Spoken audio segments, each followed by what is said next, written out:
Assalamualaikum warahmatullahi wabarakatuh. Perkenalkan, nama saya Lani Prasiska Aprianis dari Prodi S1 Pendidikan Teknologi Informasi. Di sini saya akan mempresentasikan hasil dari tugas arsitektur dan organisasi komputer. Pertanyaan nomor 1 yaitu apa fungsi utama modul input atau output? Jawabannya yaitu yang pertama control dan timing, yang kedua CPU communication, yang ketiga device communication, yang keempat data buffering, yang kelima error detection. Pertanyaan kedua yaitu sebutkan dan jelaskan 3 teknik input atau output untuk input blok data. Ada 3 cara. Yang pertama programmed input atau output, yaitu pertukaran data terjadi langsung antara CPU dan modul input atau output. Kedua, CPU mengeksekusi program yang mengatur operasi input atau output seperti pemindahan data, pengiriman perintah baca atau tulis, dan pemantauan perangkat. Yang selanjutnya, kelemahan teknik ini adalah CPU harus menunggu hingga operasi input atau output selesai. Dilakukan oleh modul input atau output yang mengakibatkan pemborosan waktu, terutama jika CPU lebih cepat dalam proses operasinya. Selanjutnya yaitu modul input atau output tidak dapat menginterupsi CPU terkait proses yang sedang dilakukan, sehingga seluruh proses input atau output menjadi tanggung jawab CPU hingga operasi selesai. Cara yang kedua yaitu interrupt driven input atau output. Teknik ini memungkinkan proses CPU untuk tidak mengalami waktu tunggu. CPU mengeluarkan perintah input atau output ke modul input atau output dan pada saat yang sama dapat menjalankan perintah lainnya secara bersamaan. Setelah selesai, modul input atau output menginterupsi CPU untuk melaporkan penyelesaian tugasnya. CPU masih mengendalikan pengambilan perintah dari memori dan melaksanakan perintah tersebut, namun dapat melakukan multitasking dengan beberapa perintah sekaligus. Yang ketiga yaitu Direct Memory Access atau DMA. Teknik ini mengatasi kelemahan teknik sebelumnya di mana proses modul input atau output masih melibatkan CPU secara langsung dengan mendelegasikan kerja input atau output ke Direct Memory Access. CPU hanya terlibat pada awal dan akhir proses, memberikan instruksi awal ke Direct Memory Access dan menerima laporan selesai.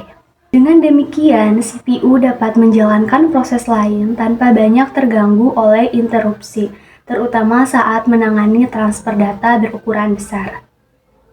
Pertanyaan ketiga yaitu, saat terjadi interupsi perangkat, bagaimana prosesor menentukan perangkat yang mengeluarkan interupsi? Ada langkah-langkah dan metode. Yang pertama, langkah-langkah penanganan interupsi. 1. Perangkat input atau output mengirimkan sinyal interupsi ke CPU. CPU menyelesaikan operasi yang sedang berlangsung, lalu merespon interupsi tersebut. Kedua, CPU memeriksa validitas interupsi. Jika valid, CPU mengirimkan sinyal acknowledgement ke perangkat input atau output untuk menghentikan interupsi.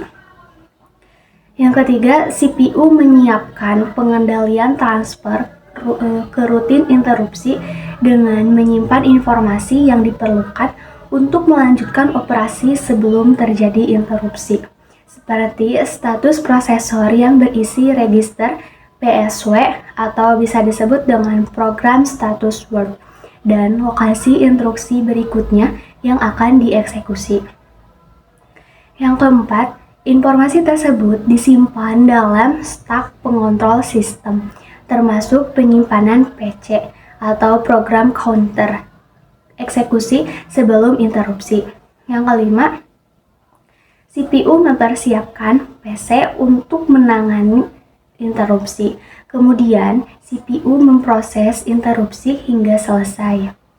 Setelah pengolahan interupsi selesai, CPU memanggil kembali informasi yang disimpan dalam stak pengontrol untuk melanjutkan operasi sebelum interupsi. Selanjutnya yaitu metode penanganan interupsi. Yang pertama, multiple interruption lines. Teknik yang paling sederhana adalah menggunakan banyak saluran interupsi antara CPU dan modul input atau output. Namun, tidak praktis menggunakan sejumlah besar saluran bus atau pit CPU untuk setiap saluran interupsi modul input atau output. Yang kedua yaitu software pool. Alternatif lainnya adalah menggunakan software pool. Prosesnya, ketika CPU mendeteksi interupsi, CPU akan menunjukkan ke rutin layanan interupsi yang melakukan polling terhadap semua modul input atau output untuk menentukan modul yang menyebabkan interupsi. Kerugian dari software pool adalah memerlukan waktu yang lama karena harus mengidentifikasi semua modul untuk mengetahui modul input atau output yang menyebabkan interupsi. Yang ketiga, daisy chain. Teknik yang lebih efisien adalah daisy chain yang menggunakan hardware. Seluruh modul input atau output terhubung dalam saluran interupsi CPU secara melingkar. Ketika ada permintaan interupsi, CPU akan mengirimkan sinyal acknowledge yang berjalan pada saluran interupsi sampai menemukan modul input atau output yang menyebabkan interupsi.